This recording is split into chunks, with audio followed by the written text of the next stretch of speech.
사랑하는 성도 여러분, 오늘도 하나님의 은혜와 하나님의 축복이 저와 여러분들의 삶의 자리에 늘 함께 하실 수 있기를 주님의 이름으로 간절히 축원합니다.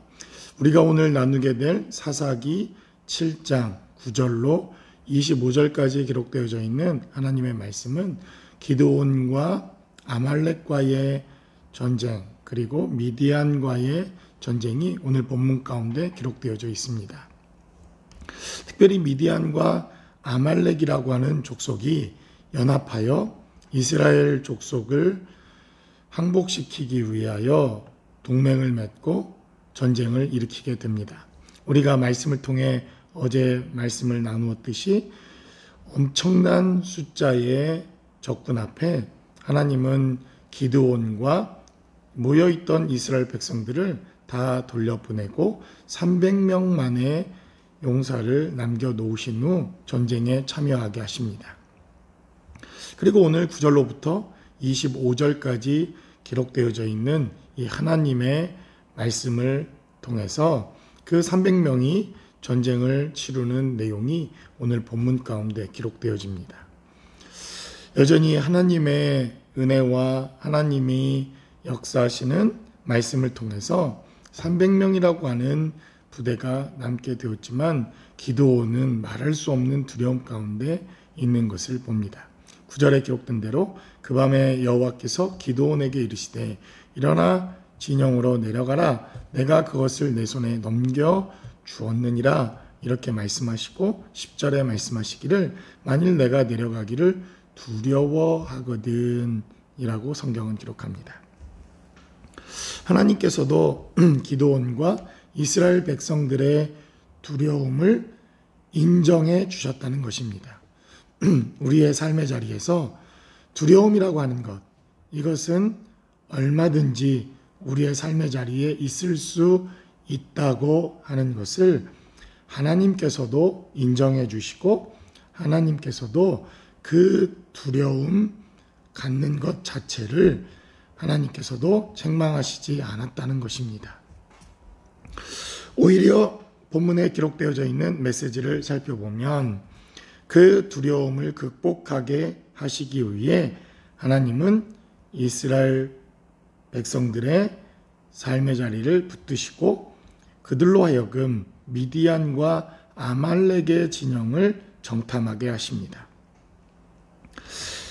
하나님께서 13절에 기록된 메시지를 살펴보니까 기드온이 그곳에 이른즉 어떤 사람이 그의 친구에게 꿈을 말하여 이르기를 보라 내가 한 꿈을 꾸었는데 꿈에 보리떡 한 덩어리가 미디안 진영으로 굴러 들어와 한 장막에 이르러 그것을 쳐서 무너뜨려 위쪽으로 덮으니 그 장막이 쓰러졌더라 라고 하는 꿈 이야기를 하는 것을 기드온이 듣게 됩니다. 기드온에게 하나님께서 말씀하십니다. 두려운 마음이 있거든 지금 미디안과 아말렉 진영으로 가라.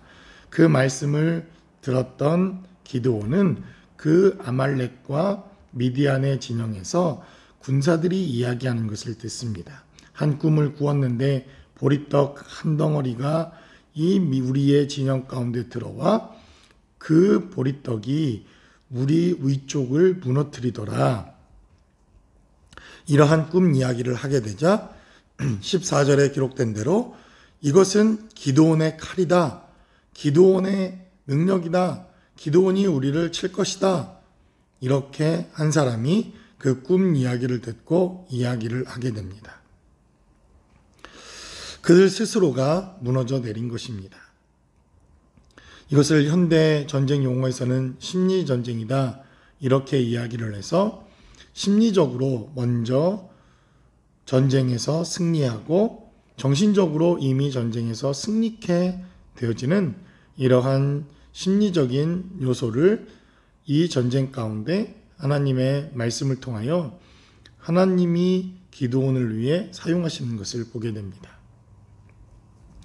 여러분들이 혹시 DMZ나 한국의 전방에 가시면 북한을 향해서 굉장히 많은 확성기를 동원하여 대북 방송을 합니다. 한국이 얼마나 잘 살게 되었는지, 한국이 얼마나 지금 부유한 상황에 있는지, 그리고 남북의 전쟁에 이러한 것이 얼마나 불필요한 것들인가 하는 이러한 대북을 향해 방송을 하게 됩니다.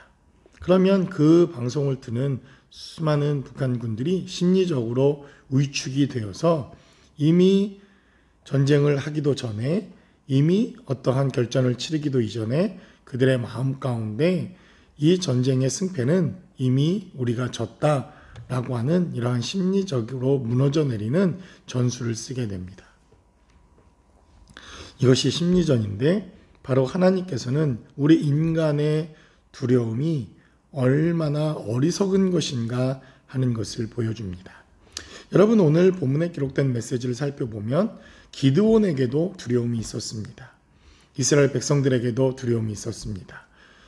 그러나 우리가 기억해야 할 것이 있습니다. 우리의 대적 미디안과 아말렉도 그들 스스로가 가지고 있는 두려움을 가지고 있다는 것입니다. 그러나 그 두려움의 차이는 어디에서 성패가 결정됩니까?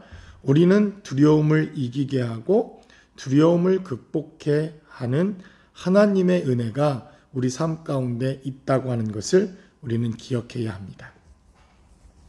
하나님께서는 우리의 두려움마저도 사용하시고 그 두려움까지도 선하게 하나님이 합력하여 선을 이루시는 것을 봅니다. 그러나 인간이 가지고 있는 두려움을 인간 스스로 극복하는 것은 한계가 있습니다. 오늘 본문에 기록된 메시지, 특별히 우리가 기억해야 할 것은 이 두려움이 얼마나 우리를 어리석게 만들 수 있는가 하는 것을 우리가 깨달아야 할 필요가 있다는 것입니다. 두려움에 주는 가장 큰 피해는 불신을 조장한다는 것입니다. 기드온에게 있었던 두려움, 이스라엘 백성들에게 있었던 두려움은 하나님을 신뢰하지 못하게 만듭니다. 그래서 하나님은 크신 하나님이요, 능력의 하나님이요, 권능의 하나님임에도 불구하고 그 두려움은 하나님을 불신하게 하는 죄악을 결과적으로 가져오게 됩니다. 미디안과 아말렉의 두려움의 불신은 무엇이었습니까? 자신들의 능력을 믿지 못하는 불신과 두려움의 결과를 가져옵니다. 사실 아말렉 그리고 미디안은 그 당시 최고의 군사력과 최고의 전쟁을 승리로 이끄는 어마어마한 군대적인 권능과 힘을 가지고 있었던 민족입니다. 그런데 이 불신이라고 하는 것이 들어오고 또 두려움에 근거한 불신이 시작되어지자 그들은 자기들 스스로가 무너져 내립니다. 그리고 결국 이제 하나님의 명령을 붙들었던 기드온과 300명은 하나님께서 그 항아리를 깨고 횃불을 들고 나팔을 불라 이렇게 말씀하시자 횃불을 들고 항아리를 깨고 나팔을 불기 시작합니다.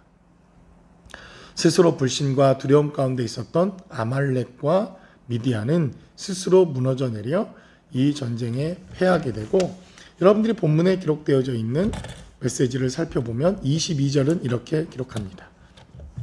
300명이 나팔을 불 때에 여호와께서 그 온 진영에서 친구끼리 칼로 치게 하심으로 적군이 도망하여 스레라의 벳시다에 이르고 또 답밭에 가까운 아벨무홀라의 경계에 이르렀다. 이렇게 증거합니다. 결국 이들은 엄청나게 전쟁에 패하고 이 경계선, 이스라엘 경계 밖으로 완전히 패하여 물러갔다. 이렇게 성경은 증거하는 것을 보게 됩니다. 결국 두려움이 주는 폐해가 얼마나 큰 것인가 하는 것을 보게 됩니다. 바로 코로나 바이러스 시대에 우리의 삶의 자리에 두려움이 우리를 지배하고 있는 것을 보게 됩니다.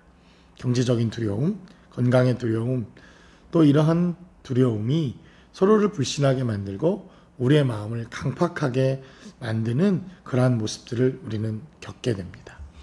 여러분, 그러나 우리가 이러한 두려움 가운데서도 우리에게 희망과 소망이 되는 것은 하나님이 우리 가운데 함께 하셔서 이 두려움을 극복하게 하시고 이기게 하셨다는 것입니다.